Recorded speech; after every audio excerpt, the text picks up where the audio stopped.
So sa akin, even though I'm the disciplinarian, ang gusto ko pa rin, kahit na ako yung disciplinarian na parent sa ating dalawa, yung mas disciplinarian is yung meron pa rin kaming, kumbaga parang naglalambingan pa rin kami. Kasi yan, until now, kahit yung panganay natin, 7 years old na, yung bunso natin, 5 years old na. So kahit na habang tumatanda sila, nakikita ko naman, no, na andun pa rin yung hahag, magkikiss, ganyan. Yung maglalambing talaga sila nandun, na-establish natin na kahit lumalaki na, sweet pa din sila sa atin. Lalo na sa akin, gusto ko maging consistent siya. And gusto ko makita ko yung sarili ko na kahit na, ayan, dahil nga babae mga anak natin, gusto ko yung nakakasakay ako sa trip nila. Para yun nga, para kami magkakaibigan na kahit matanda na tayo, sila lumalaki na din. Nakaka-bonding pa din natin sila. Kaya yung mga trip nila, manood ng movie, mag-aaya sa atin. So you wanna be the cool mom, parang ganun. Cool mom at the same time disciplinarian. Kasi I don't want to be just the cool mom na hahayaan lang sila or ano. Andun pa rin yung, alam niyo yung limitations You wanna nyo. be the cool mom that they can get along with, Yeah. but still the mom that they respect Yes. enough. Yun, tama. Yun, ganon.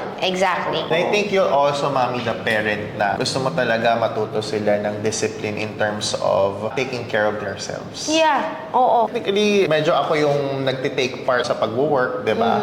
Most of the time, compared to you in taking care of them. So, ikaw yung parang nagtiteach talaga sa kanila on how to properly take care of yourselves. Yeah. Totoo yan. Kain, oras ng tulog. Yeah. Talagang How to fix things. Yeah, I won't miss that. Even minsan nasa office pa tayo, nasa work pa, hindi.